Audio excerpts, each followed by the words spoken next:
Okay, we will keep talking about share coding.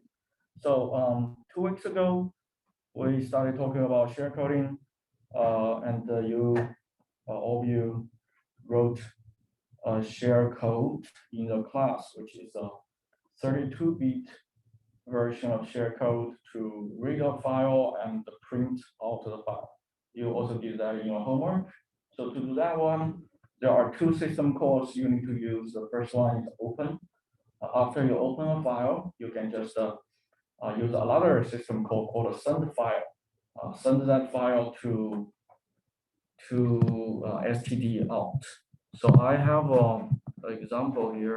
I wrote.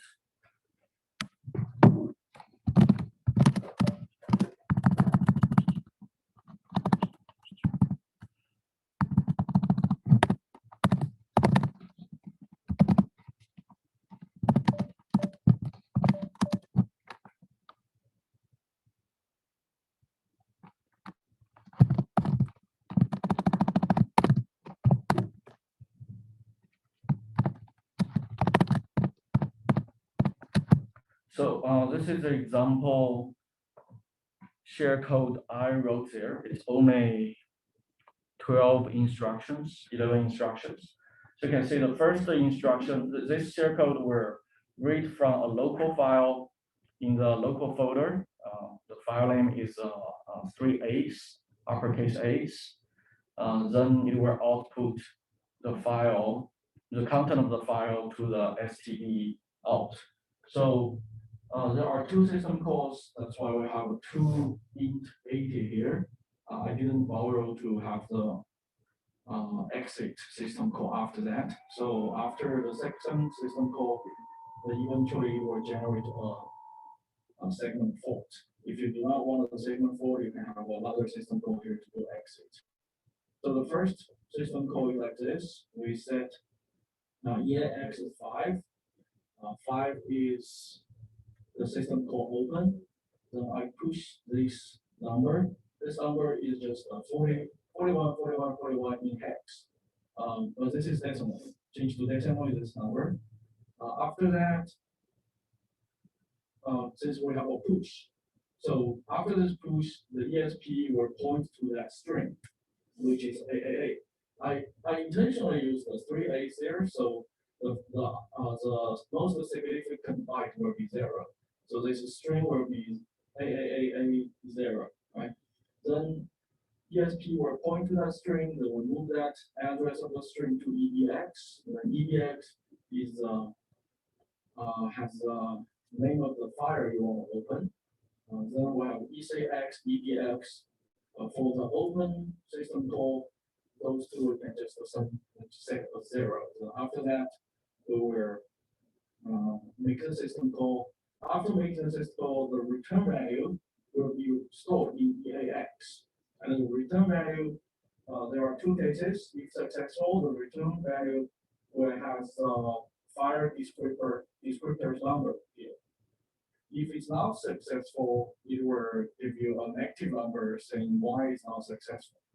So for a regular process in Linux, there are 3 file descriptors already opened, which is 0, which is std in, 1, which is std out, 2 is std error.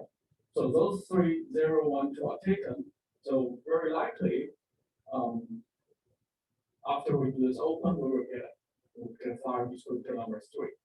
So after that, we move the EAX, which is the file descriptor get, to ECX. That's because the next system call we're going to make is this is a hex DB, which is send file. Send file, we're going to put the output in EDX and the input in ECX. So in this case, the input will be the file we open. That's why EAX is moved to ECX. Then EDX we're going to std out. That's why we're moving 1 there. So after that, EAX set as system call number. EDX is an offset, which we just can set to 0. Then ESI is the number of bytes we want to send. So In this case, I just put 20 there, then we make the system call. So after that, we can create a local file and print out. So let's take a look. So I have a local file here, AAA. If I enter the content, you can see it just has a hello here. So if we want to, I already compiled that share code. The raw share code is this one. So if we do an XXD,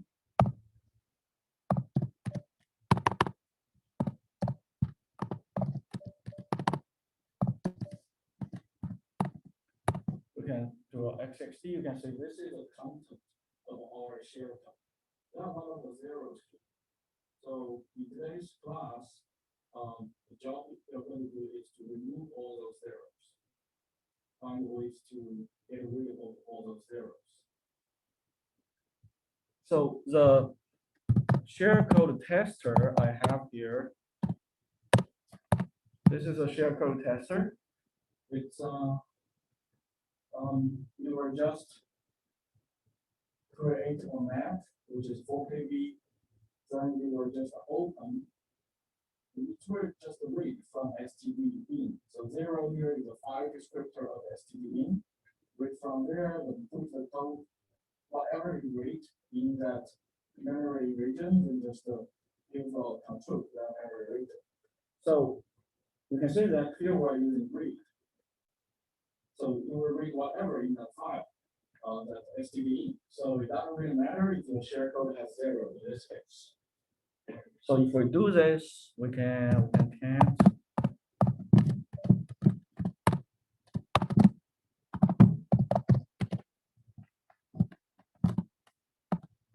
If we just send the share code to here,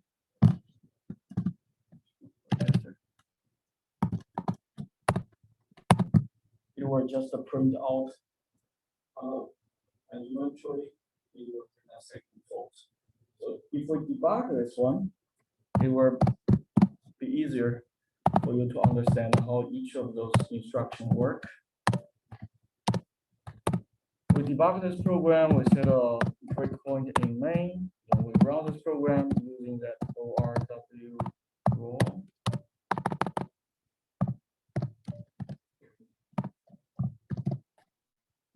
So we run this one. Now we are in the main function. We just keep running. Here it reads from std in. So here is a memory map. Keep working on it. So this is a read. We're going to read from std in. After we read from std in, eventually we will give control to that piece of share code. So here we do si. You can see this is our share code. Okay. So we'll do here.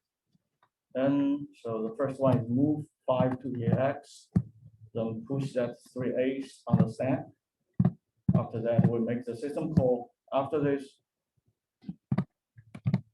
after making the system call, you can see right now the EAX is the system call number 5. After this, it will be changed to the return value. The return value is a file descriptor, which is 3 in this case. Then after that, we will move that EAX to ECX, make another system call. And after this, now actually we're supposed to output the hello, but it's buffered in the kernel. That's why we're not saying it. However, after this, you can see we didn't have any exit system call there. It's just a garbage. This is just 0. That's why eventually, if we continue, eventually it will trigger some system fault. Okay, so there is a system segment fault there. So this is how the shellcode one works.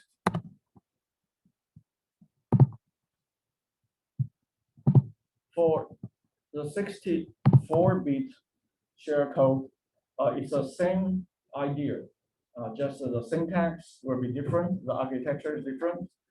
To the system call number is still in RAX. However, the arguments are different. We're not using EBX, ECX anymore. The first argument will use RID. Second, we'll use RSI. Obviously, you don't have to remember this. You just need to remember 32-bit and 64-bit are different. And also, even the same system call, like open or like send file, they have different system call numbers in 64-bit and 64 and 32-bit of Linux. It's a little bit weird. I don't know why they choose different numbers, but they are different. So when you ever need to write a shellcode, you just need to Google to find out their numbers and their conventions, which register you need to use. And also, you do not use int 80 anymore. You just use a new instruction introduced in the 34-bit, which the instruction is system call. And the return value will also restore in RAX, like all the library calls and system calls. Also, in 64-bit, it is more convenient to have a string. In 32-bit, you need to push the string on the stack or somewhere. However, in 64-bit, there is a feature is that you can use RIP-based addressing. This is not available in 32-bit. In 32-bit, you never directly use EIP. You cannot read the value from EIP. You cannot directly move something to EIP. Of course, you can do return. You can use the return instruction to change EIP, but there is no other instruction to do that. However, in 64-bit, this is changed. In other architectures like ARM, you can also directly change the PC, or in ARM it's called PC, program counter. In Intel it's called IP, instruction pointer. They're basically the same thing. So you can say you can define a string just like this, and you can load the effective address using this syntax. This is the name of that string. So this is a label. This is the name of the string. Then use RIP. So the compiler will compute the address of the string relative to the EIP, RIP for you in this case. Then after that, you set up other registers, then just make a system code. So 34-bit shellcode sometimes will be even smaller. To do 64-bit, you will use the same commands I gave you last time, except here we're not doing M32, we're doing 64, which is a default for G6. Okay, so today what you are going to do in class later, and also if you do not finish, this will be part of your homework, is to first write a 32-bit shellcode, do the same thing, open a file, and output the file contents, so you can change the previous shellcode you have. However, the goal here is to pass the tester no zero program. So I will give you this program later. So this program is almost the same as the previous tester program. The only difference is here. Our first read from std. So whatever you give me our rate, this program will read. After that, we will do a string copy. We will read to a buffer. It's a global variable layer buffer, it's one page. Then you will do a string copy from that buffer to that page. Then give the control the CPU to that page. So because here we are using string copy, and string copy will continue, say, copy something until it reach a zero, right? So if your shellcode has a zero, you cannot fully copy your shellcode. So your shellcode cannot have zeros. That's the only constraint. So what you need to do is the program I showed you before. You do not have to work on the program. Oops. What I was doing there. You do not have to use the program I gave you here.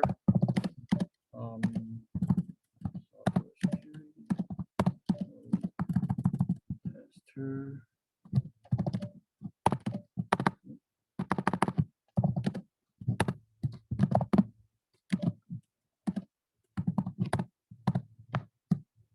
not have to use this program. You can use your own program, but you have to remove all the zeros in your shellcode.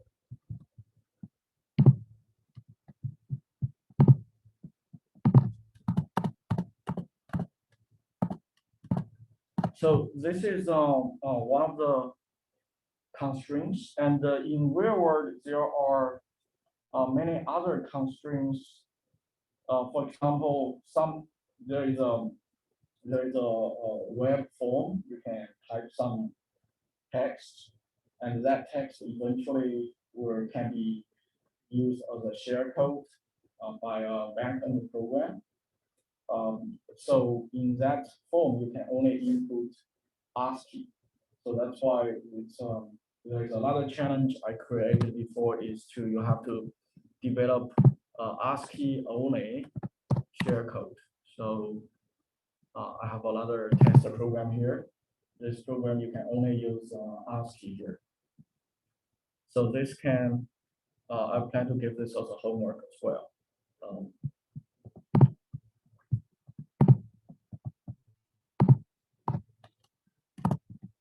So Shellcode has been a very active research area in the last several, maybe 12 years ago. It was before 2009. Detecting shellcode was a quite hot topic. For example, give you a piece of binary. How do you tell if this is a piece of shellcode or just binary code? You can use machine learning based approaches. You can use also you can imagine intrusion detection systems can use this to just detect whatever you send to me if it's a shellcode. However, that area is the detection shellcode area is kind of dead after 2009 because of this paper. So this paper published in CCS 2009 basically proved that you can make your shellcode just look like some regular English. So you cannot even separate English with shellcode. They give a very good example here. This is one example in their paper. So this is English. It's not very good English, but it's readable. So there is a major center of economic activity, such as Star Trek, including blah, blah, blah, blah, blah, blah, blah. So this is read like English. It's maybe read a little bit weird, but it's still readable. And this piece of text is actually shareable. So if you disassemble this from the very beginning, you can say this is a 32-bit shellcode. There is a major, it has those bytes, and those bytes actually can be interpreted by the CPU of those instructions.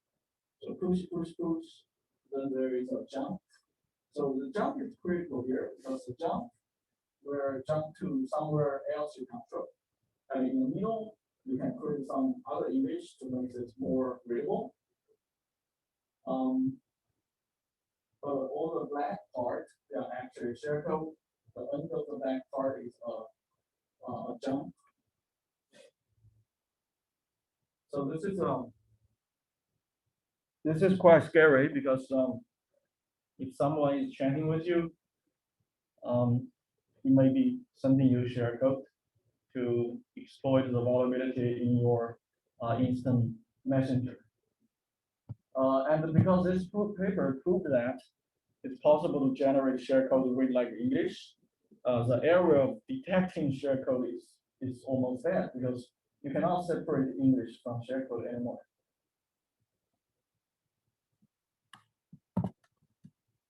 Okay, any questions here regarding shellcode or shellcoding?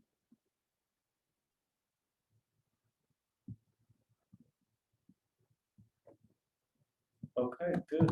So next, we are going to talk about a very interesting type of vulnerability called the format string vulnerability. Format string vulnerability is very complicated. Sometimes it's quite difficult to understand. So we're going to see how it works, show several demos, and you need to stay with me on this one. This one is quite difficult to understand. It's also quite different from the buffer overflow vulnerability we saw before. So before we talk about this format string vulnerability, we will first take a look at C functions with variable arguments. All of you have been using C. So you have been using functions with variable arguments. And printf is an example of that. But probably you never write a program or function with variable arguments. Most of the functions you have been writing so far, they only take a predetermined number of arguments. But C, the language does allow you to define functions with different number of arguments. When you write this program, this function, you don't really know how many arguments you will actually take when it runs. So printf is an example of that. To write a function with variable arguments, you need to include this stdarg library, the header file. And this header file will introduce a type called VA list, which is a variable arguments list. And also it will introduce several functions, macros for you to use. They are called the VA start, VA arg, and VA end. It doesn't really matter if they are functions or macros. So some of them are actually macros, but you use them in the same way. So it doesn't matter the function or macros. So here is one example. I directly copied that example from this link.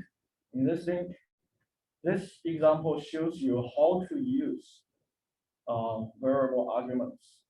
So we developed an application or a program called average. So this program will calculate the average of several integers. And it doesn't really matter how many integers are there, it will calculate the average for you. Okay. So as you can see here, we call this function twice. The first time we call it, we give it 5 arguments. The first one is the number of integers, and the second to the last are the integers we want to compute the average. The second time we call it, it has 4 arguments, not 5 anymore. The first one is still the number of integers. After that is the numbers we actually want to compute the average. So this function average has a prototype like this. It's the same as other C functions. The only difference is the second argument. The second argument doesn't really have a name, doesn't really have a type. It only has 3 dots there. That's the second argument. It represents many arguments after that, actually. The first one is the developer define this argument. It's an integer and it's a number of integers you want to compute the average. The return value is a double in this case. So how to develop a function like this? First, you need to define a VA list like this. Then that VA list needs to be initialized using the VA start function. The VA start function you always use it like this way. The first one is the VA list. The second one is the last argument, which you know the type. And in this case, the last argument you know the type is a number. That's why you put a number there. Then after that, this is your own function logic. For those numbers, you want to compute the average. But since those arguments, you do not have a name for those arguments, right? They don't have a name, they don't have a type. So that's why you use the VAI to retrieve the argument. So every time you call this VAI, it will give you the next available argument from that VAI list. And also you need to say what is the type of that. So in this case, overall input is integer. That's why if, for this loop, every time I call this, you give me the next argument. Then after you use that, you have to use the VAN to balance the stack or whatever thing output has to do. But after that, we can just return to a sum here. The sum is divided by the number. So this is how we develop a simple function with variable arguments. So if we run this program, you can see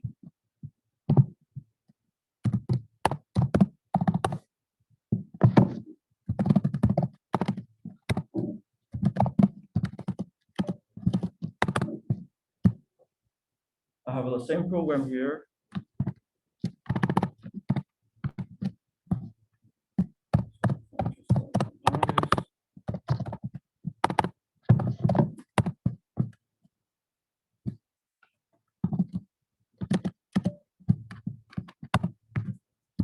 So this is the result of the program. Okay, nothing bad here.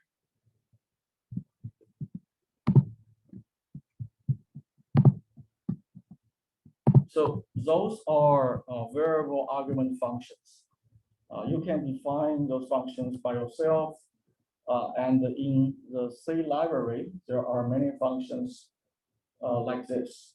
And one of them, very important class of functions like this, is the format string functions.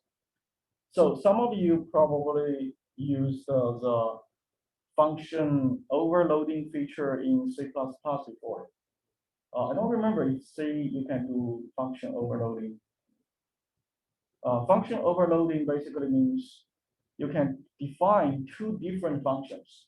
However, the two different functions have the exactly same name, but they take different parameters, different arguments.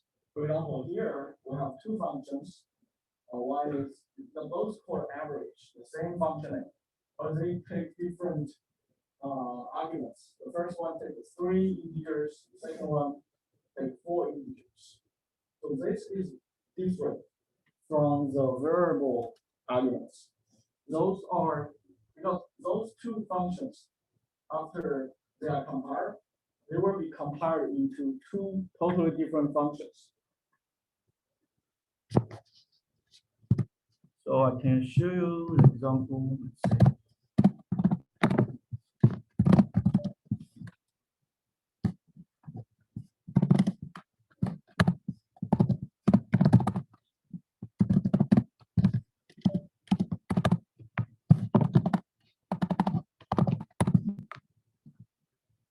So this is the piece of code. We have two average functions. After we compile this, we do an object dump. We do a third conversion.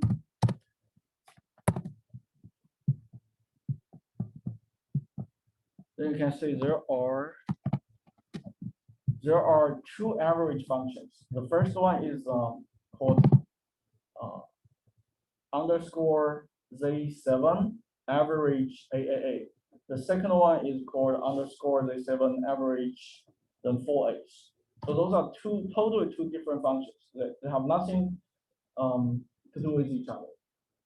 This is the C++ naming convention. All the C++ functions after compile, they start with underscore uppercase C. So we don't need to care about that.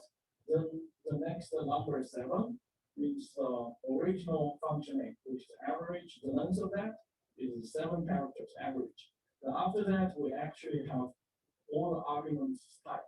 Since this function takes 4 integers, so those are the 4 ops.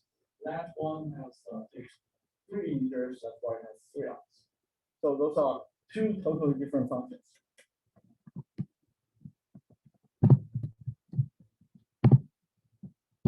So this is a function overloading.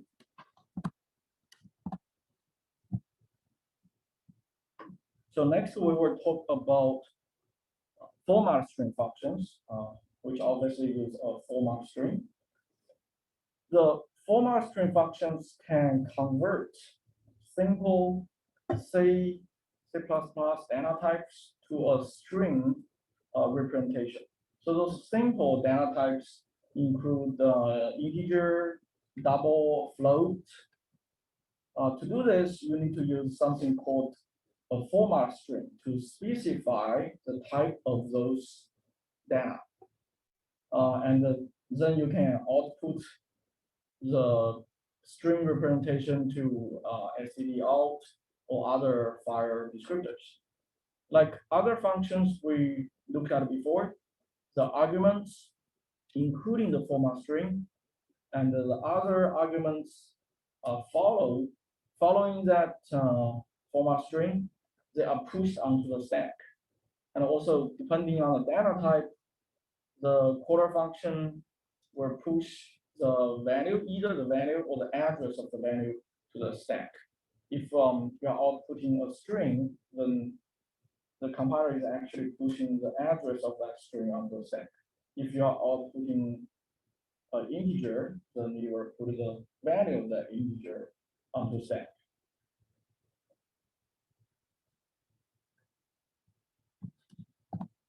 So printf is one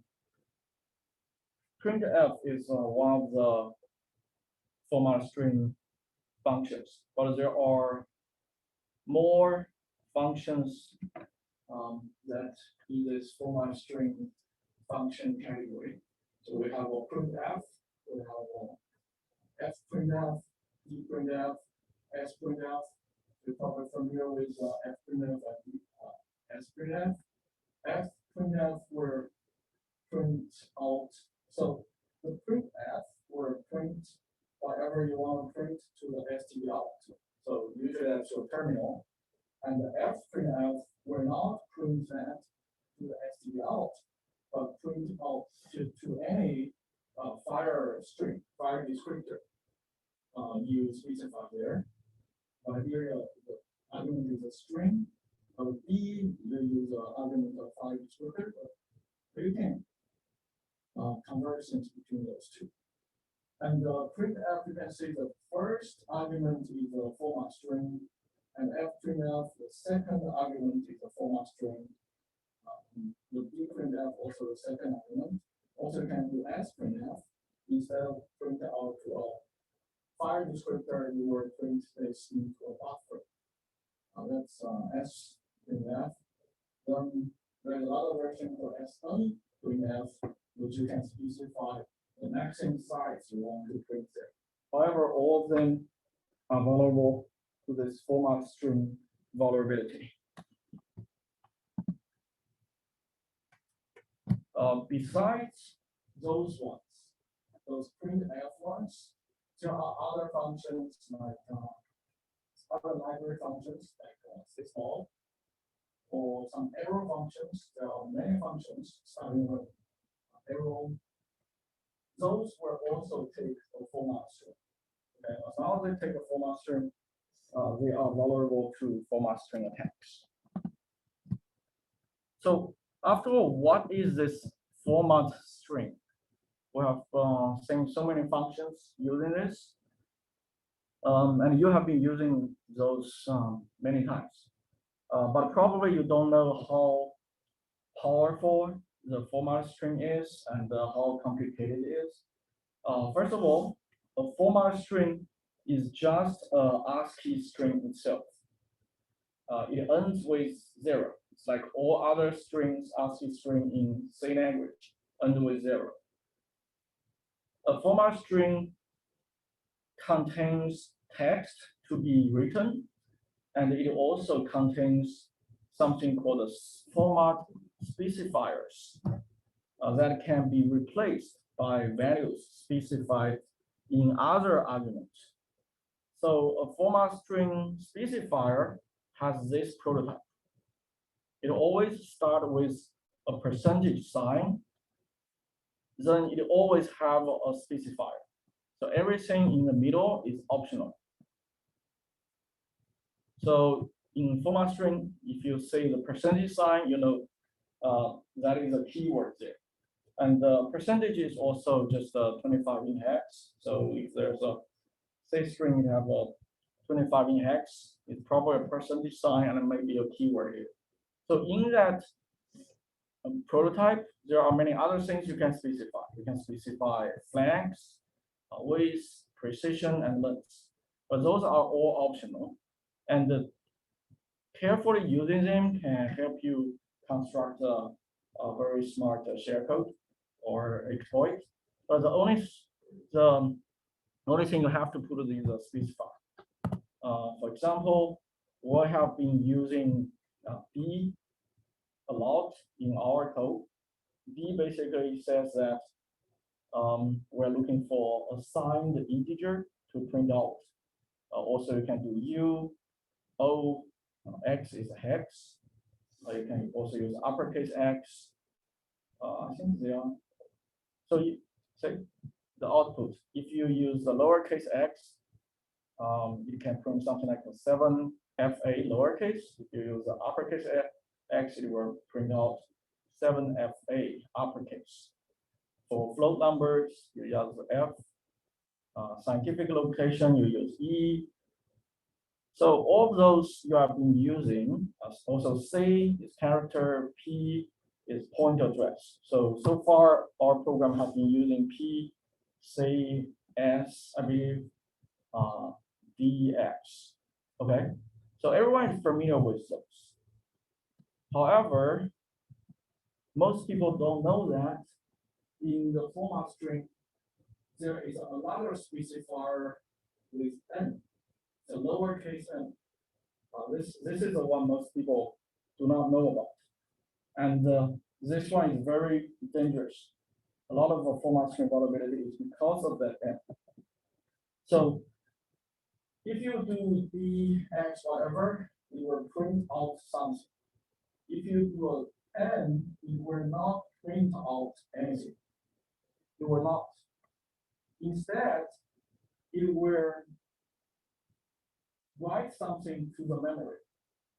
So if you have a percentage N there, it will be similar to a percentage S. It will look for a pointer in the argument. However, if there is a percentage S, we will print out the string from that percentage, that address of the argument. Our point N, we're going to write something to that address.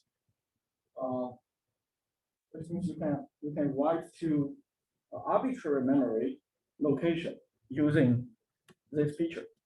So let's say some concrete examples first before we go back to other things. Okay.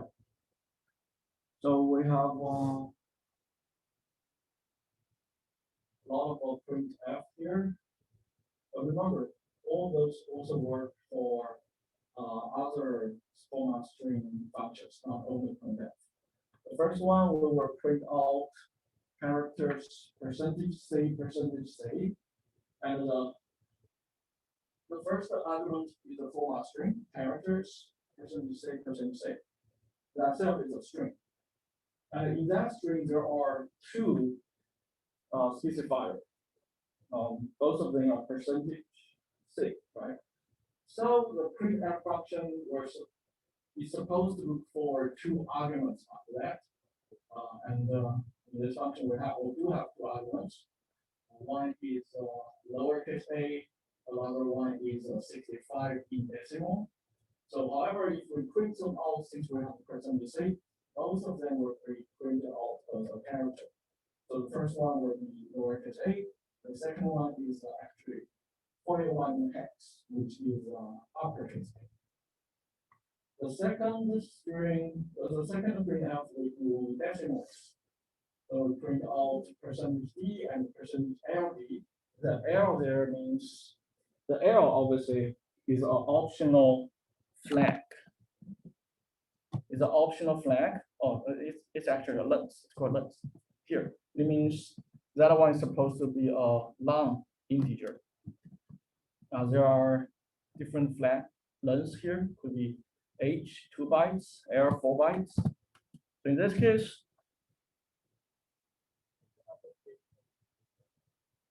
This one? Oh, this one means the whole thing is a line. Is the line. I'm talking about this area. This lowercase. So the first one we're printing out just this number, the second one this number. You can see this number. This number is bigger than this one. It's not that big actually. It could be close. Also, you can print out with here percentage 10D. This 10 means this one is called weights, I believe. This one is before. This one is called weights. This one basically tells printf the minimum number of characters to be printed. So you can see this number, if we change this to string, there will be only 4 characters, 1977. However, we ask printf to print out at least 10. And we didn't say what kind of padding we want to add here, so we were just add paddings using flags. That's why we get something like this. After we run this program, there will be 6 white space. It's white space before this 1977. If we want to use precedings with zeros, we can use this syntax. Percentage sign 0 can be then this 1977. So we can get a lot of zeros, 6 zeros before 1977. Also, we can print out other things, integer. This is decimal integer, hex. This is what's it called? Octal. Then this one with shock means we're going to print out 0x in front of the number. This one, the shock here means we're going to print out 0. And also float numbers. Also, this one with star. We're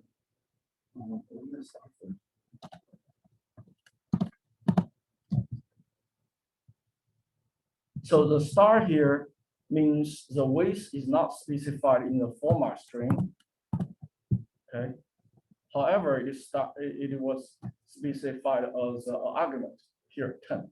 So we're going to print out 5. Sorry, this one is weight. This one is what we are going to output. So we're going to output 10 here, and also there will be 3 white space before that. And also, we can use percentage %s to print out a string. So this one has 2 arguments. The first one is a format string. The second one is other string. So when compiler compile this one, both the address of those 2 strings will be pushed out stack, not the value of the string, right? So the percentage %s is looking for the value of the string there. So that's some basic format string examples. I list all those flags and weights and precision specifiers here. You can take a look later. We're not going to talk about each of those. However, the most interesting one is that percentage %. Any of you use that percentage %, before? Yeah. So how many times have you used printf, but no one used percentage %, before, right? So I didn't even know printf supported this percentage %, thing after I learned format string variability. So this is an example program I want to use to show how percentage %n works. We have a function foo. In this function, 2 local variables a and b, both initialized to 0. Then first, we print out A is percentage D, B is percentage D, AB. So what will be the value of AB after this? The first printf. Yeah, obviously just 0 and 0, right? Then the second one will be interesting. The second one will print out changing A and B, percentage N, 1, 2, 3, 4, 5, percentage N again, then the address of A, the address of B. Okay, there are two percentage N's. One is here, another is here. Okay. So percentage N, let me repeat what it does. Percentage N here, the corresponding argument must be a pointer to an integer. And the number of characters written so far will be stored in that pointer location. Okay. So here we have AB both integer, and their address is the first one here and the second one here. So when we are here, we check how many characters the printf has been outputting so far. So we come here. 1, 2, 3, 4, 5, 6, 7, 8, 9, 10. There's a white space 10. 11, 12, 13, 14, 15, 16, 17, 18, 19, 20. Okay. So the whole thing from here to here is 20 characters. Then we have percentage F. So when the printf function reaches %, it has been outputting 20 characters. Then you will write that value 20 in that local variable A. That is what it does. Okay. Then there will be 1, 2, 3, 4, 5. So this one doesn't output anything. So this one doesn't count for the output. Then you will write 1, 2, 3, 4, 5. So another 5 characters. So far, here it reaches another percentage. So the value of B will be 25. That's what happens. So you can imagine if this function is audible, then we will be right arbitrary location in this memory, and we can write arbitrary value to that. So after this line, A and B, this one will print out changing A and B, blah, blah, blah. Oh, this one will not print out the value of A and B. This one will only print out those strings here and also 1, 2, 3, 4, 5. Okay, after that, we print out A and B again, then you will be 20 and 25. So after that, you can see here, a tricky thing is, if you want to write a very large number to A, then you have to put a very large string there, right? However, in hacking, sometimes you probably want to write a super large number, but the large number can be 4 bytes. Then you cannot write a string that it takes forever for you just to type those bytes. That's why we have that weight and padding here to help. So this one, here we first write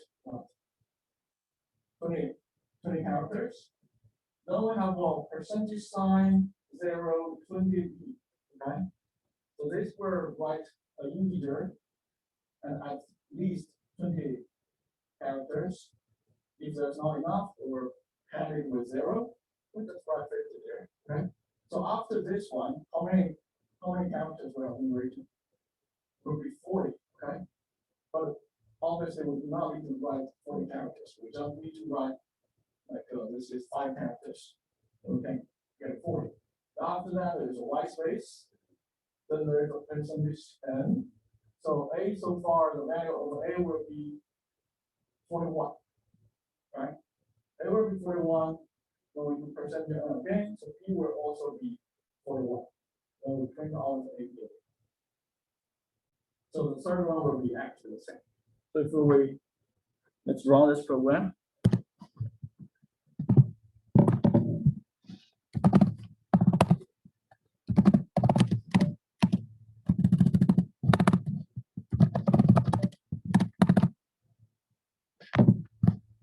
this is the same program.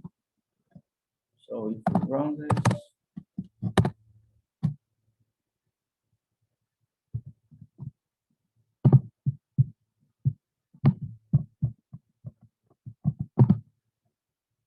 let's see the result. The first line of output is this one.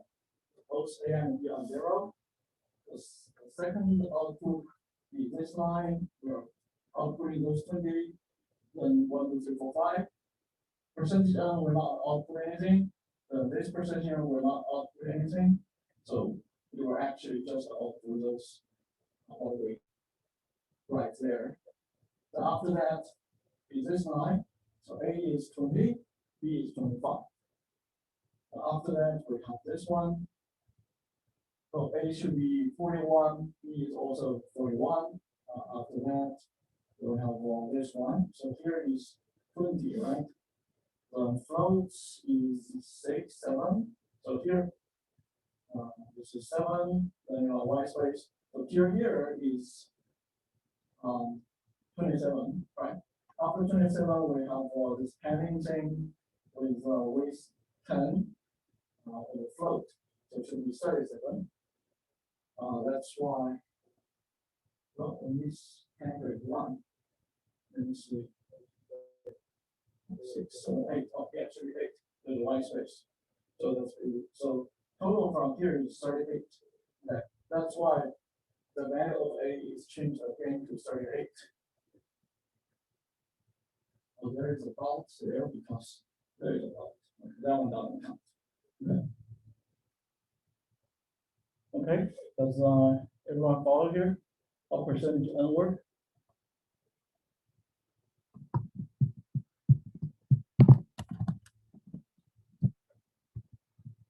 So that's how percentage N work.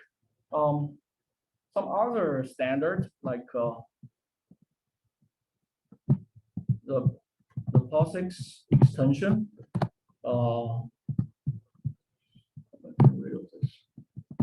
The POSIX extension actually supports something else. It's the N dollar sign. This is something the standard C library doesn't support. But if you say something like this, don't be surprised. So in this case, N is the number of the index of the parameter to display using the format specifier. So you do not have to write the same argument twice. Let's say printf percentage $2, $2, which is $1. 2 is means we're going to use the second argument, and we want to print out this argument as an integer. That's why $2 maps to two integers, one is 16, one is 17. So here we're doing $2, so we're not looking at it. So this is different from a percentage T. So if you're percentage D, you will always use the first one, because you have $2, you're going to use the second one, which is 17. Then you have $2 again, so you're going to use 17 again. So this is not supported in the standard C. Then after that, we use $1 twice to use the first argument. So this line of code will output 17 or hex 11, 16 or hex something. So this is not really related to our ability. I just want to give you the background here so you will not be surprised if you say something like this. The format string can get really complicated. Okay, let's take it's a 6 o'clock. Let's take a 5-minute break. After we come back, we will talk about how we exploit using that percentage N and other things.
scheduling tool that is owned process.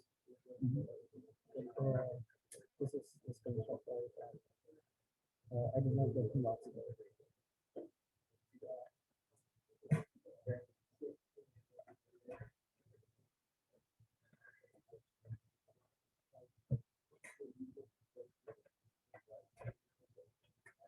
Okay, just Yeah, he told me to ask you because he can't change the noise. you cannot change. Yeah. Okay, now I will take that.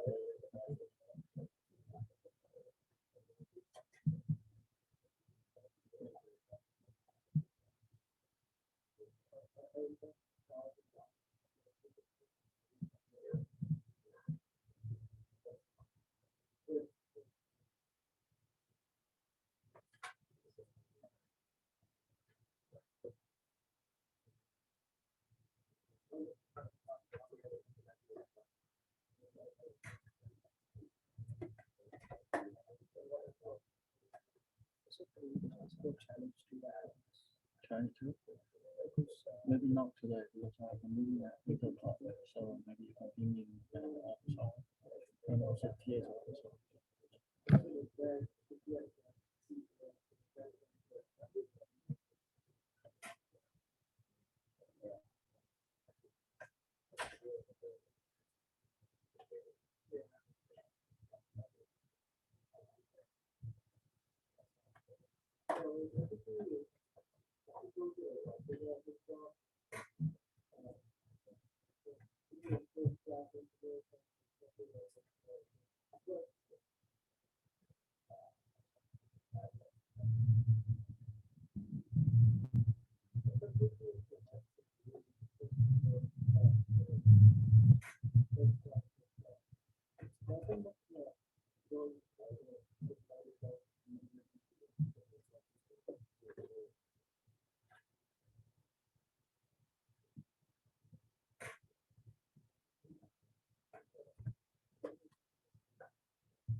No, I never posted solution for homework.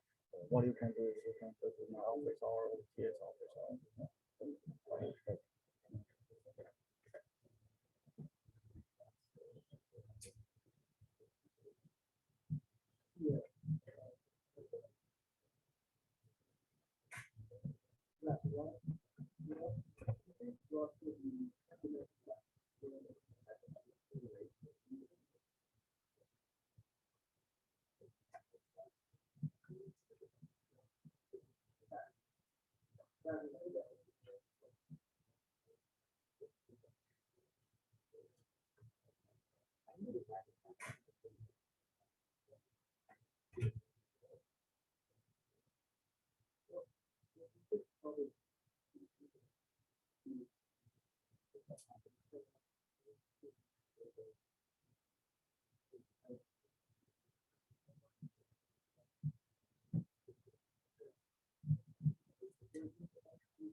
Yeah, I changed that. Okay.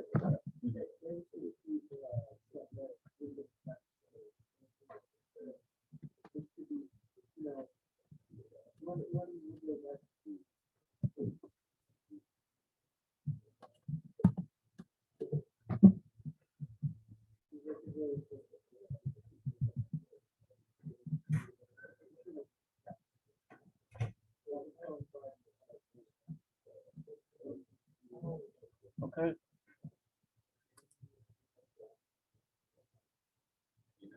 Okay, let's get started.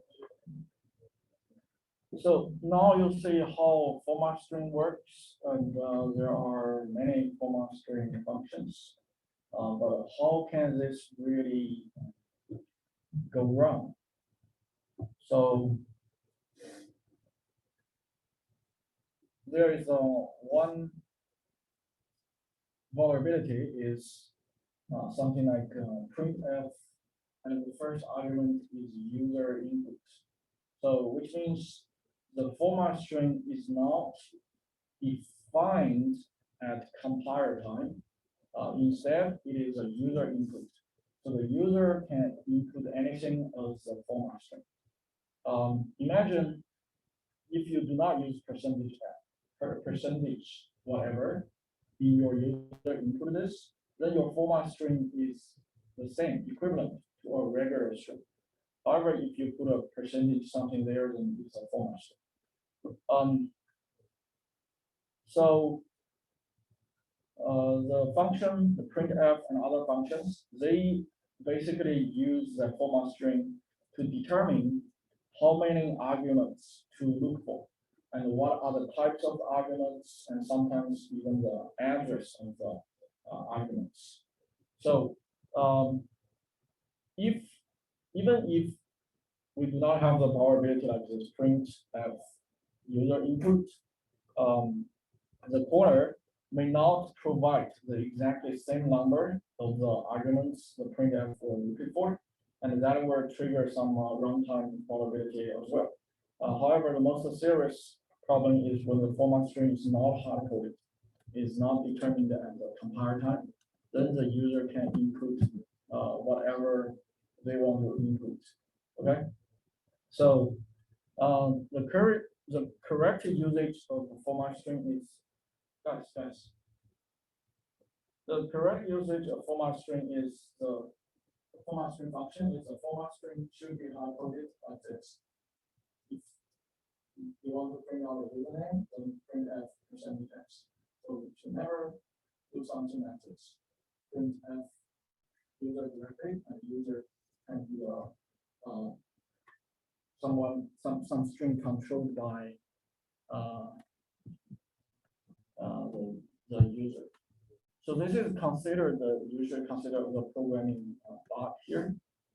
However, this this problem has been out there for a long time, and a lot of programs still have this bug. Let's say another example, and say in this example, what can we get from this program?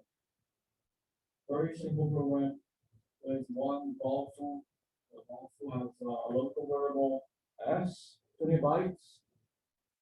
Then there's a printf. What's your input?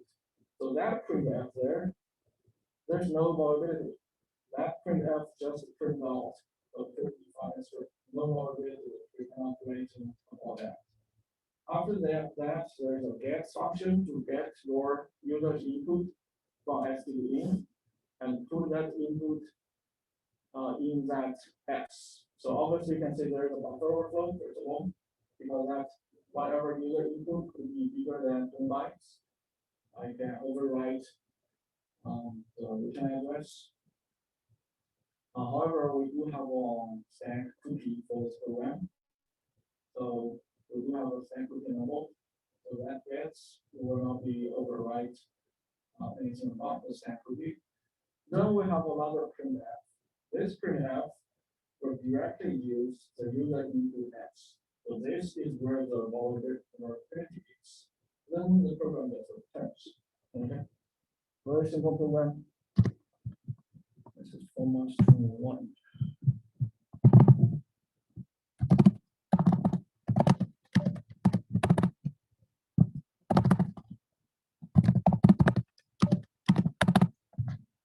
Same program here. If we run this program, you ask what is your input.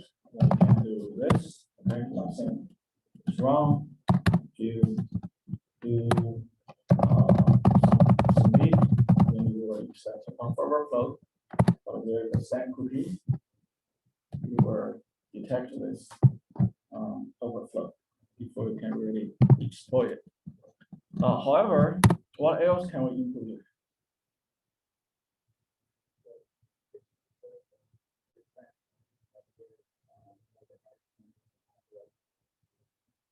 Yes, exactly. But before that, let's do something simpler than that. We can, instead of doing percentage n, we can do something like percentage x. So what will percentage x do?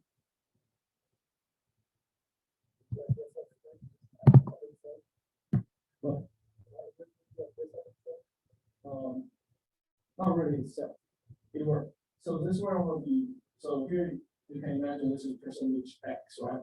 So you will look for the next argument on the stack and print out the value of that one, right? So you will treat. So basically, you print out something else on the stack. So this can give you the ability to read what is on the stack. You can do a lot of percentage x here to separate things. Well, so we can do with this percentage 8x. So this will give us two of those. Percentage x. Let's use a dot to separate it.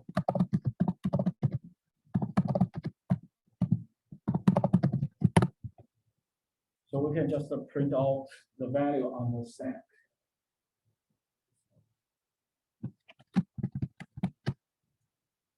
So each percentage x will print out the value of 4 bytes, and we use the out. The out is not a format specifier anything, so it will be printed out here. We use that to separate things here. Right? So we'll print out this value, then there's a 0, there's another one. This one looks like an address.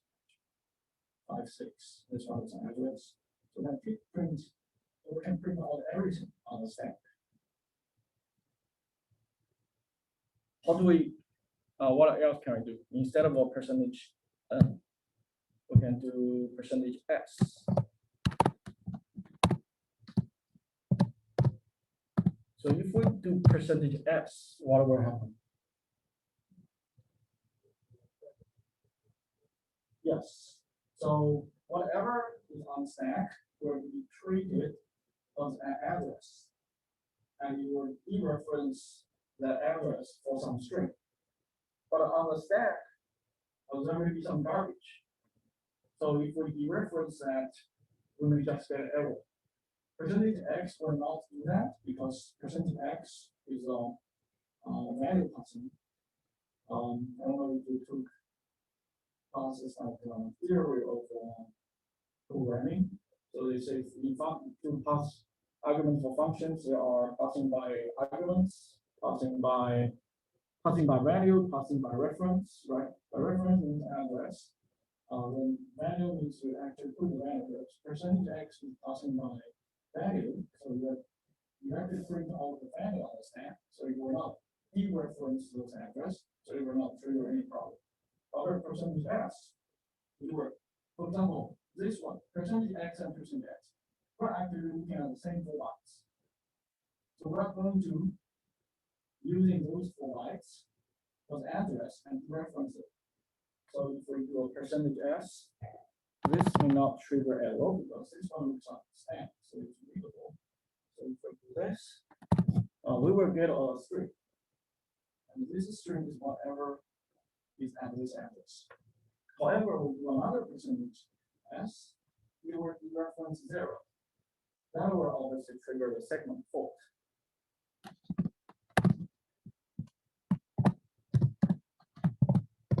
So if we do 2% s here, oh, that one actually will not trigger.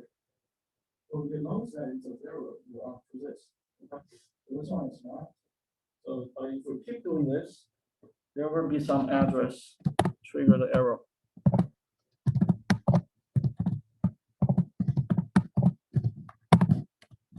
Wow, we're lucky today. Let's see.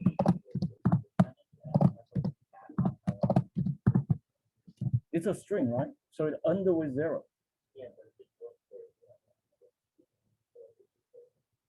No, it will use that as an address. possible that it's going to get 4 bytes as the masking, but if we enter that with 6 1, then it's going to take it as 8 and take out. Convert that X to as like that. No, I don't think so.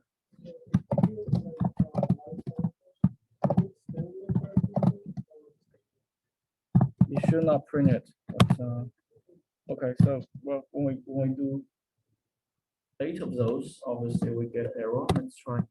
Let's see what are those.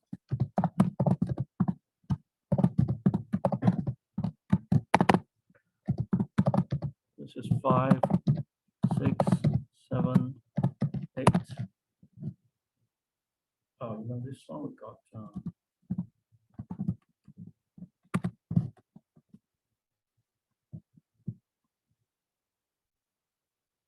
So our buffer, how big is our buffer?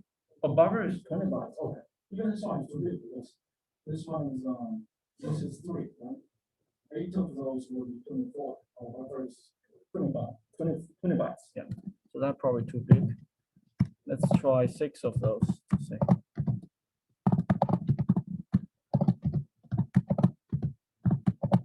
That's 6 of those should be 17 bytes there. So this one. Then let's try 6 of our S.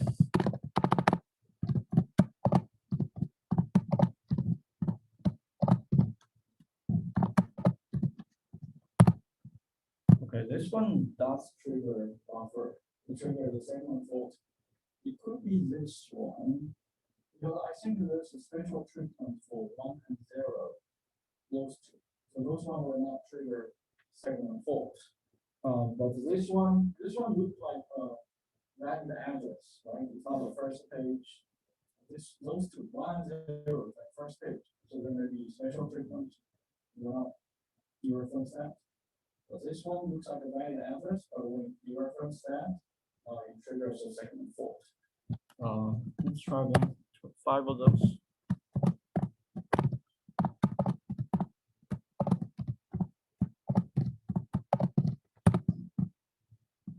Okay, even a 1. 1 triggers that as well.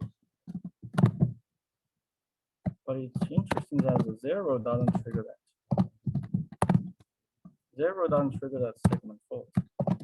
So only 0 is has some special treatment there.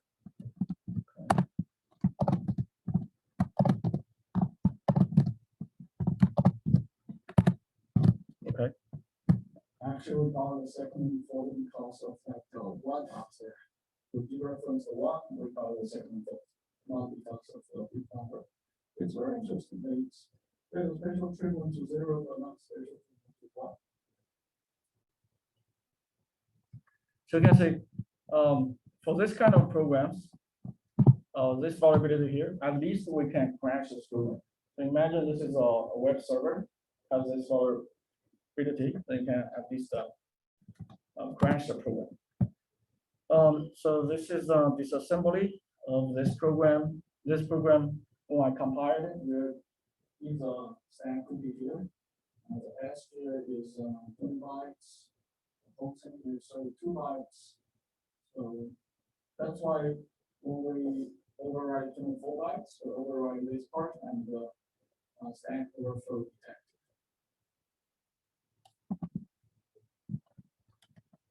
Besides using just percentage X, we can also use something like this. When we use 0, 8X, so we will have the same format. So here, when we do that, some of them is 8 characters, some of them just 1 character. So what we can do is we make sure we output. We make sure it outputs 8 characters for each of those. So we can do something like this. This may be useful for the percentage anything because this determines how many characters to write to the output.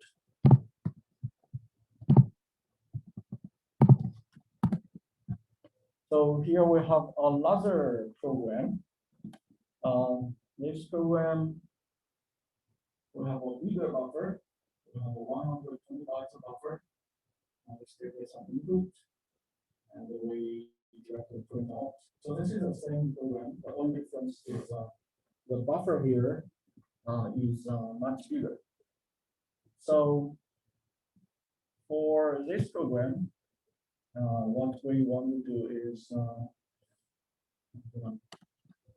we want to use this to view arbitrary memory location, the value at arbitrary location. Let's say we don't have a secret here. Let me check the source code.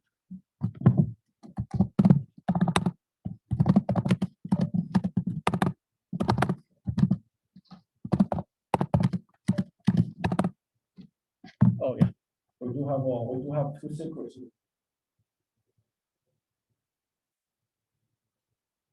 So we have two global variables. Those are two secrets. We have their address, and those addresses are printed out, and the address are printed out. Okay. So we have this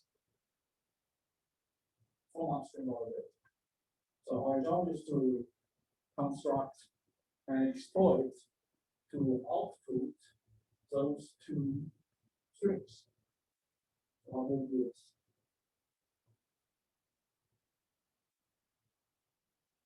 This printf is no longer okay. There are 2% p.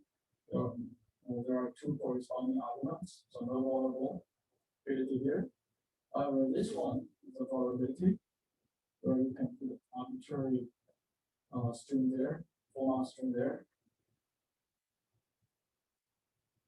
So if we run this program, this is what it will give us. It will give us the address of those two strings.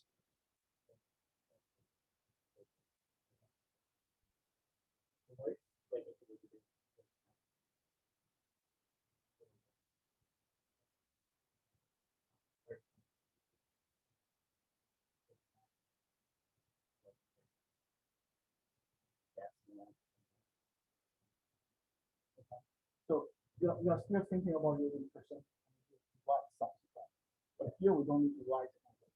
We just need to read. Yeah, we just need to read. Yes.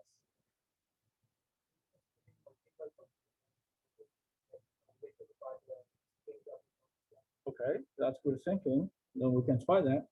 There is a risk of doing that, but is that exactly? So we can. What we can do is we just do percentage s here. Let's say we do 5. Well, a tricky thing here is for printf.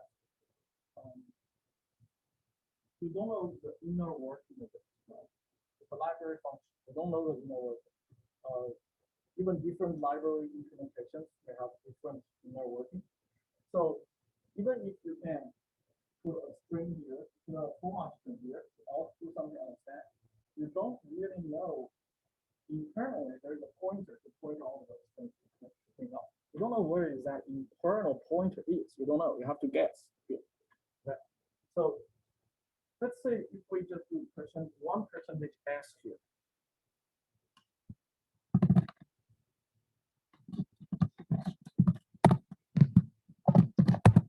We do just the 1% s. Eventually, this one will be here, but you don't really know where. You know it's going to print out a string, but you don't know where that string is.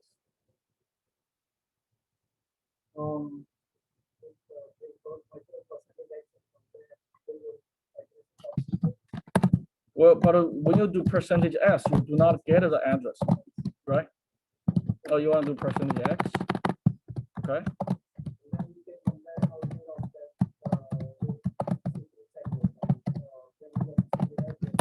Okay.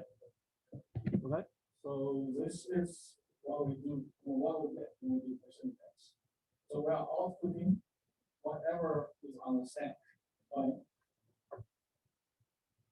So if you compare those addresses with those two, we do not find those.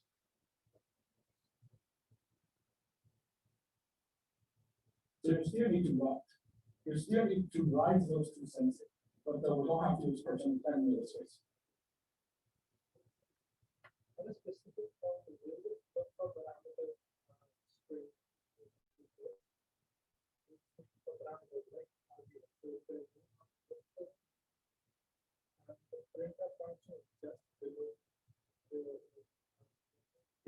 It's more complicated. You would think that what you are thinking makes sense, but it doesn't work out. Okay. What you are thinking is the printf will have a lot of arguments, right? So the first argument is a format string. That format string we know that, so kind of that. And you think the next argument address will be 4 bytes higher than. The next will be 4 bytes higher than. It is not that case actually. It's more complicated than that. Because in the printf, it doesn't really just pass forecast. We don't know how it works. Yeah, but that's good thing.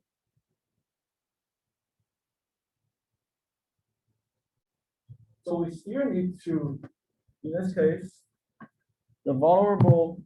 We have this buffer here. So what we can do is we know those two addresses. We can still write those two addresses in this buffer. This is the buffer we can control.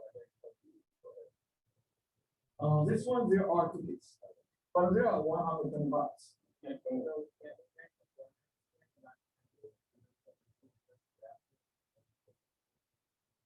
Yes, you're getting there. So I do those addresses at starting of the buffer, and then write multiple percentage as until it gets back to our current buffer. Yes, that makes that's what we can try. But back to that percentage s. The percentage s may trigger problem, so we can use percentage x instead. So for this one, what we can do is we know those two addresses. Let's start with this one. Oh, we have to use we cannot input those. We have to use Python. Let's say Python.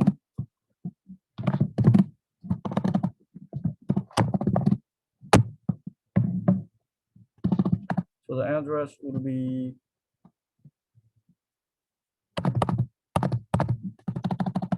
so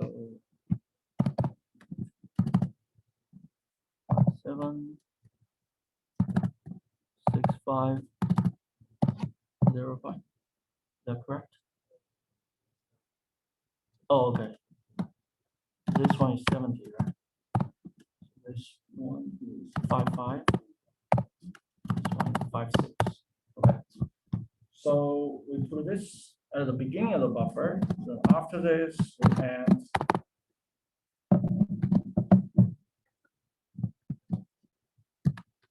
no, we can't directly do this. So we can directly do percentage x or percentage s. Then let's add something to separate them so we can easily tell. So those are not per specifiers. So it will be all those two underscores. So now we have this one. Okay, this one we go to exploit 1. Then we run this program.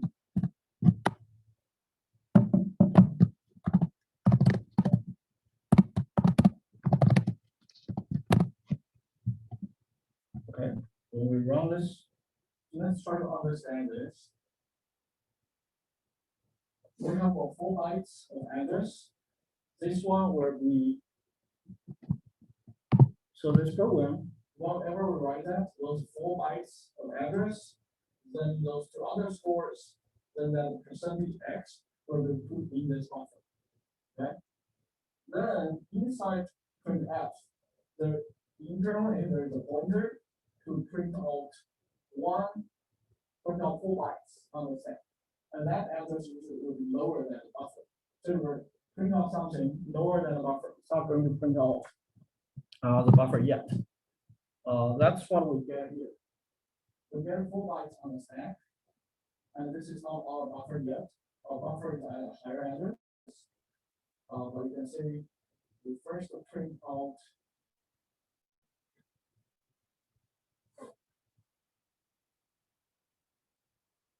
printing out this as a string. That's the beginning of that. The 5 stores that percent x, which is this address, which is that value. So if we have more, we add more percentage X here.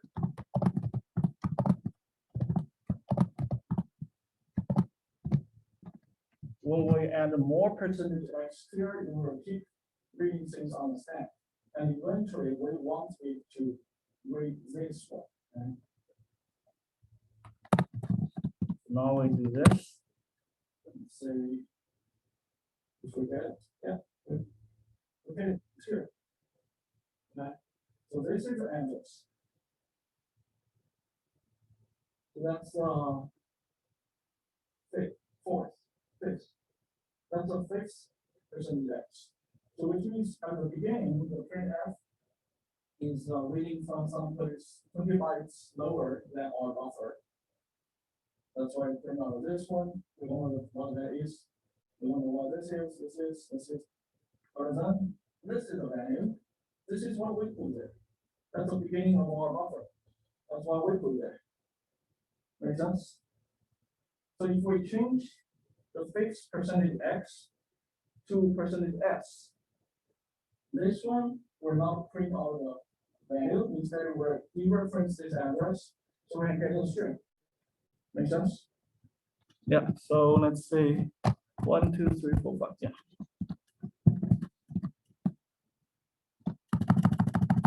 So this one we change to percentage s. We do it again. Now we get a secret. That's a secret. So again, we can do the same thing with the other address. We put both address here.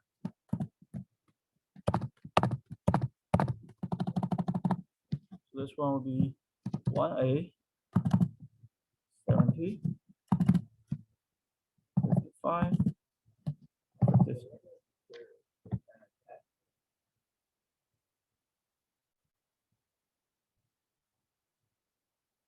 We don't know because that's part of the inner working of printf.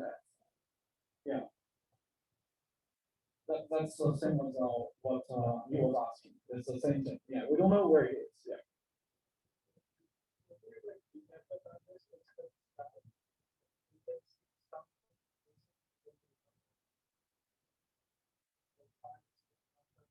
Yes. This could be the return address, right? This looks like a return address. This looks like the return address of printf. The printf after printf will return from to here. So this is one of the addresses in vault, right?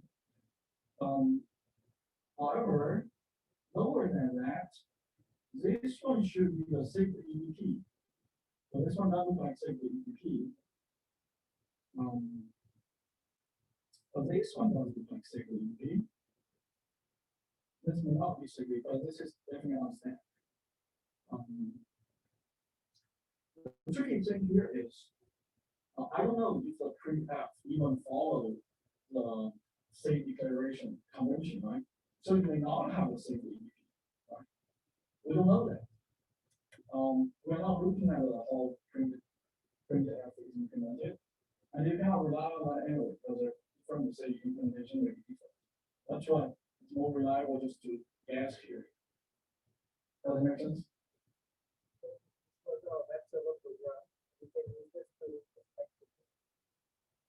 This can definitely use to steer equity because you can read the arbitrary location. Yes.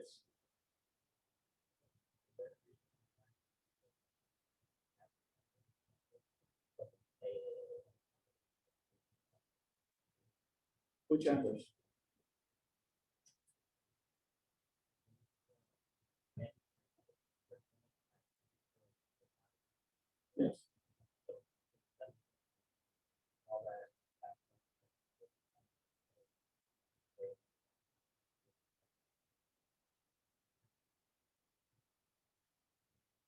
You this part?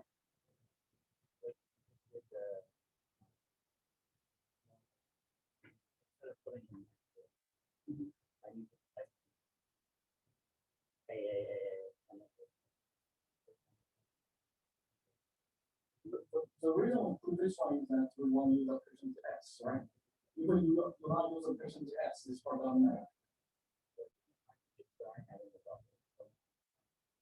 Yeah, all this is stored in the buffer. I'm not sure if I follow the question with.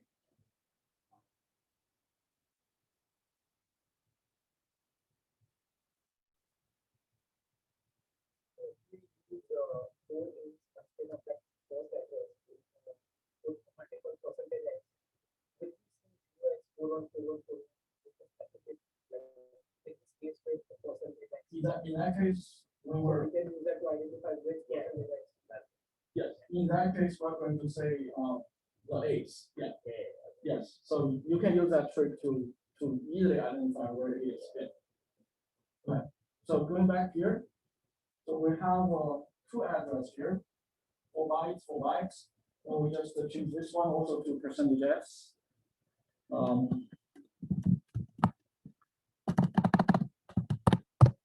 So we should be able to print out those two strings. That's all it is. Those strings are. Okay.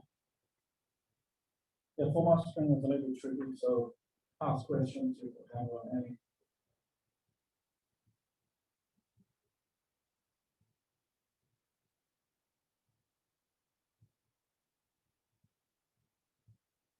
Okay, so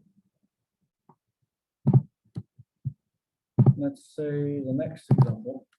So in this example, obviously we can read this. This shows we can read with this vulnerability. We can read arbitrary address. We have the ability to read anything in the address space, including stack cookies, as long as you know the address.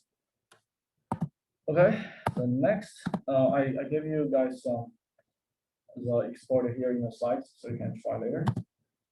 Okay, the third one, we are going to get a share from this one.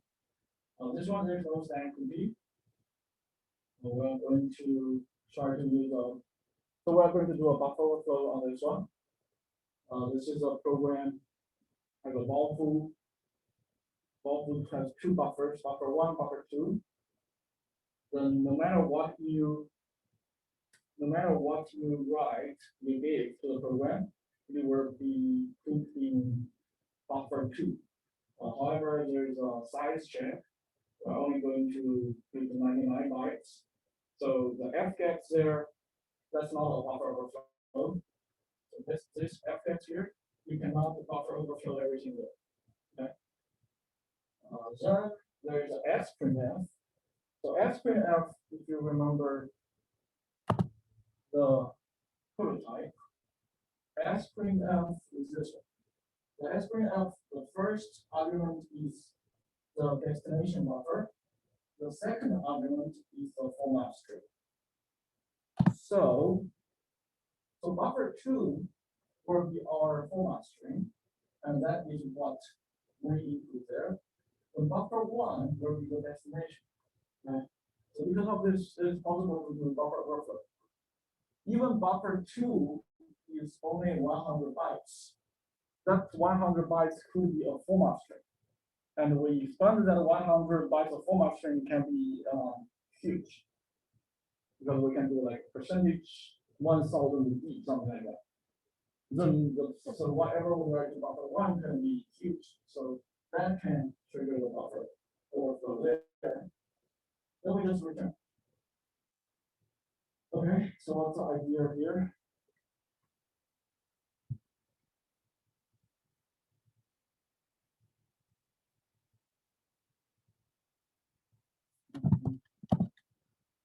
Okay, so the first step, like everything else we do, we need to get accurate size. So this is a summary of this program where is sprintf.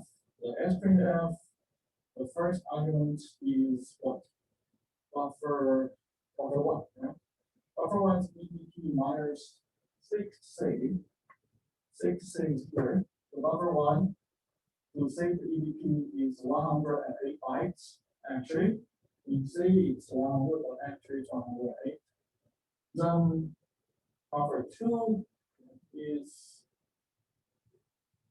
EDP minus D0, which is 208, so exactly 100 bytes. 100 bytes, 108 bytes, and there's no stack cookies. There's a safe EDP that's returned. Okay, so this is a classic buffer overflow problem. Now, what we can do is we're going to overwrite this part with 112 bytes. Right? After that, we have the return address overwritten to the Shellcode address. So we get it. Make sense? Okay, so let's see how we can do that.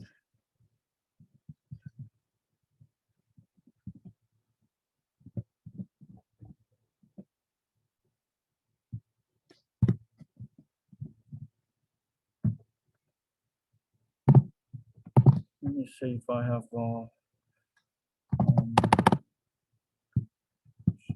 where is our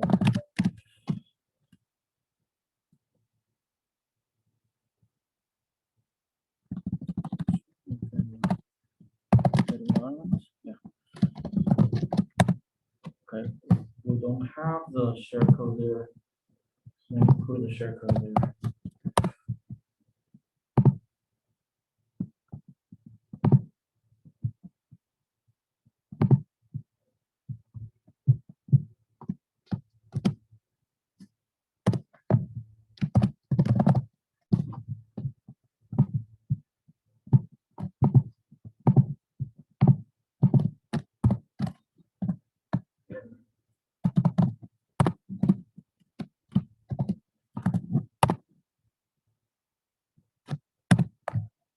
Okay, we have the Shellcode there now. Let's see. We have the Shellcode at this address. Now we are going to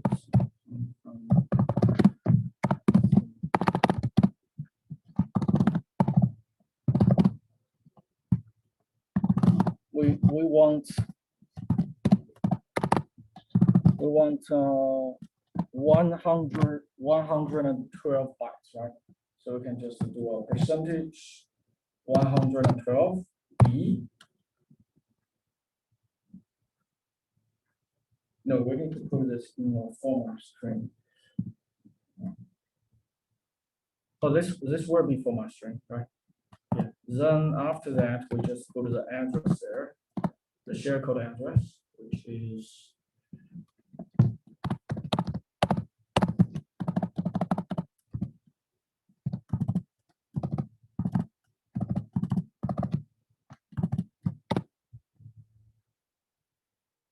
so we were put this into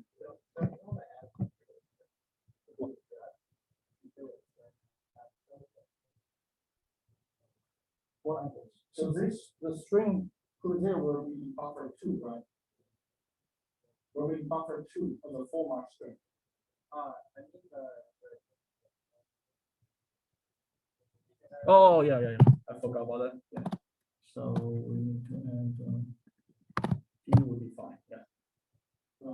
So this thing will be a format string. So this string the format string you will need for other argument on the stack, which we didn't really give, but there's something on the stack, right? So it will be print out at least 112 bytes, then this part will overwrite them. So it should work. That's right.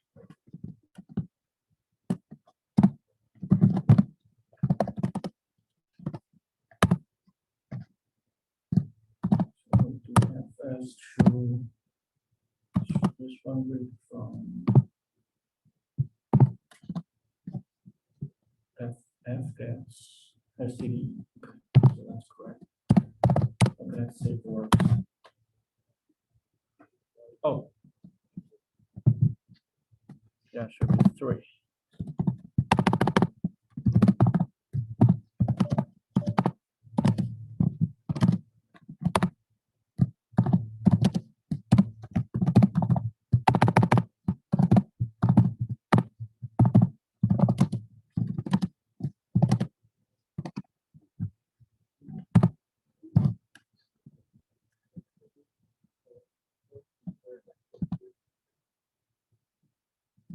0.2. Okay. Didn't give us a shell.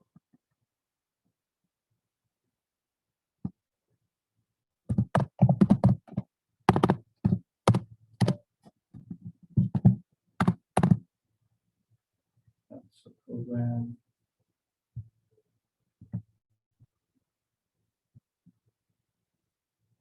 Okay, we can debug this to figure out what's going on there.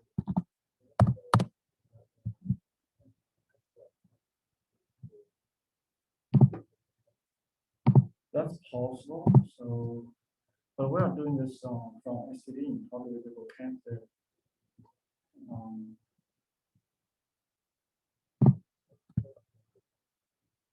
What? Oh yeah, we can do that. Okay, let's try.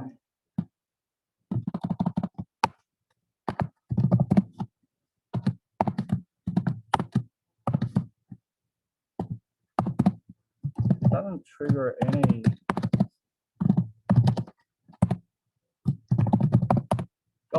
Oh yeah, that's the problem. Okay, so actually the exploit works.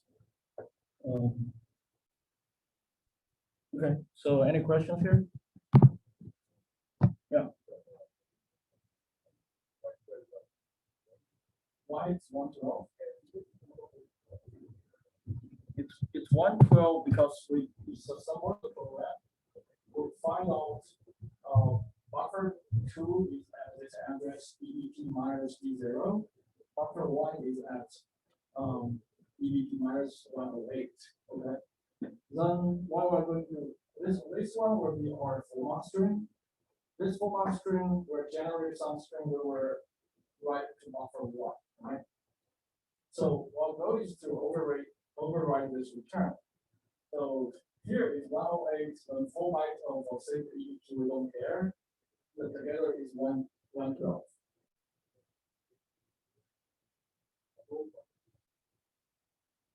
Yes. From buffer 1. Yeah. that's because This S printf is destination buffer 1. The format string is buffer 2. That's fine. Any other questions regarding this one? Okay. Yeah, so you need some time to digest the format string, especially in the homework. So we can move to, so next week we can talk about something more complicated. We're using percentage n. It can be, the format string is one of the hardest one. Because the inner working printf, you don't really know where it is. There's a lot of guessing there. Okay, so for the rest of the class, let's do exercise.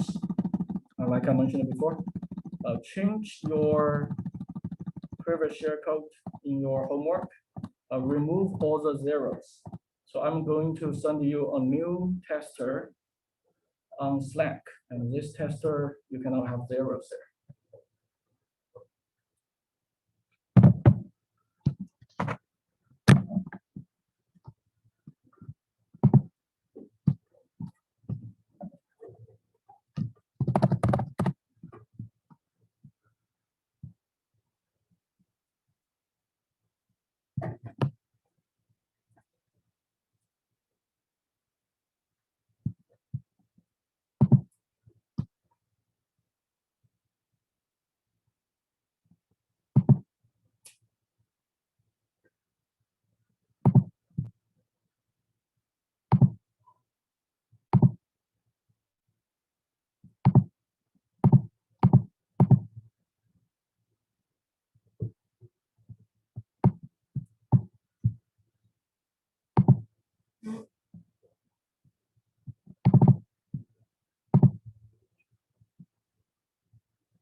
I just upload the tester long no 32, no 32-bit on the same channel.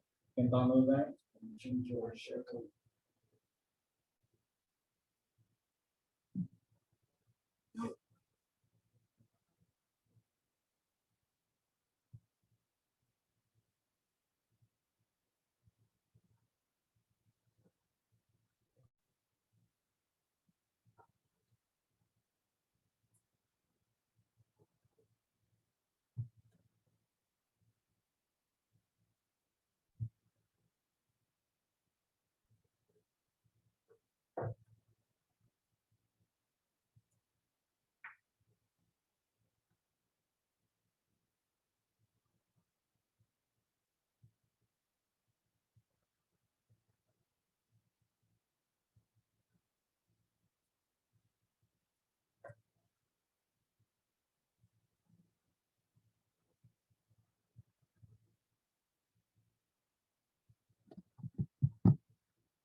You can use my share code there. I just upload the one there.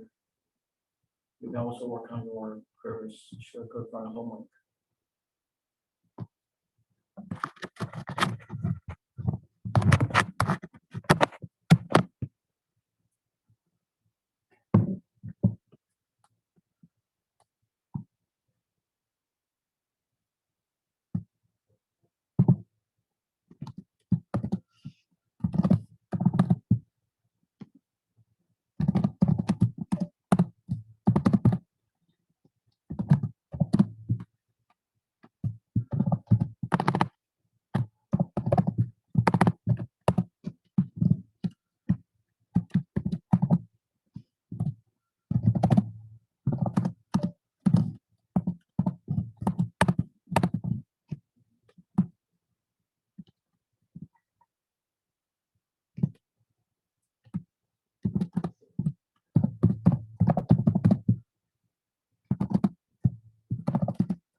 Give you some hints here.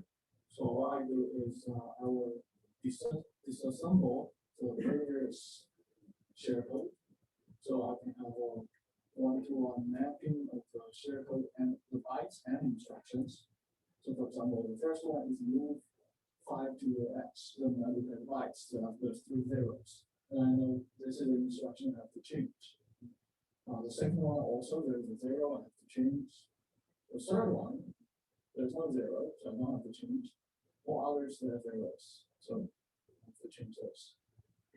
Then there's an online x86 disassembler that you can try different instructions there, x86 assembly online. So then you can try things here. For example, here I have a move 0 to ECX, and this one there are 4 zeros. So this one is easy to do. I just do XOR. This one is interior. EX, oh, ECX, ECX.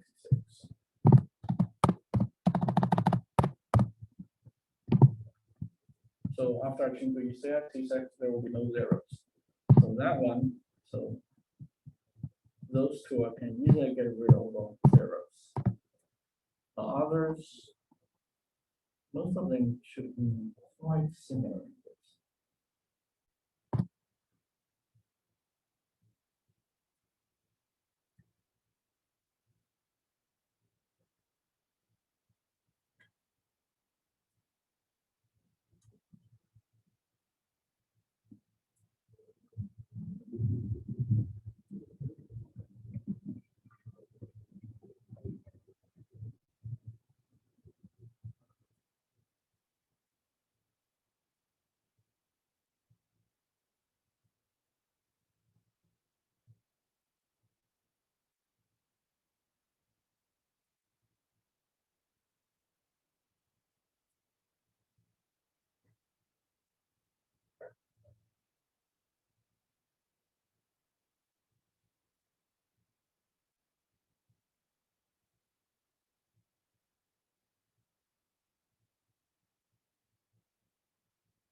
What about that shortening the file size down? Like 0 now.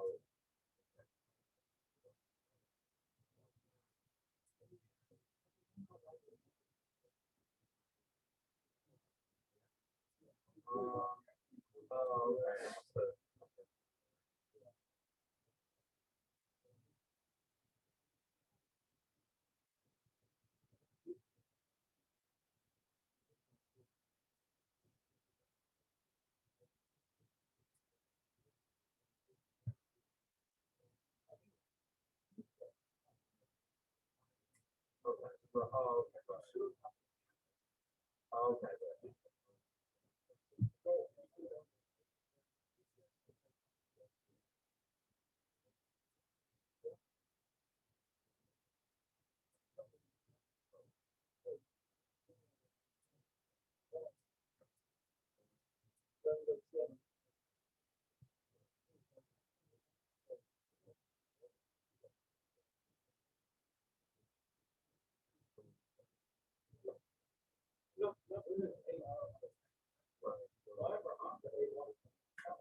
Okay. So, should I define?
Yeah.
I was like, oh, when I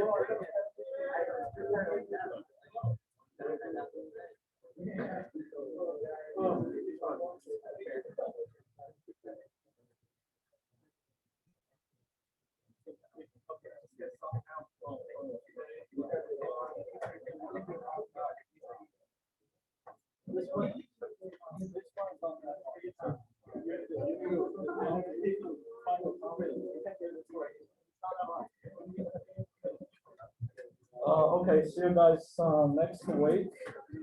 Next week we keep talking about format string.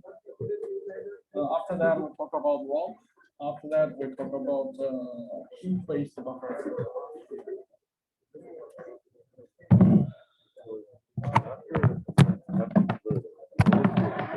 What was the shellcode to the specifiers? What was it? It will print out the content of that file. That's a goal. Was there anything else we were supposed to change? There could be a lot of other things you need to change.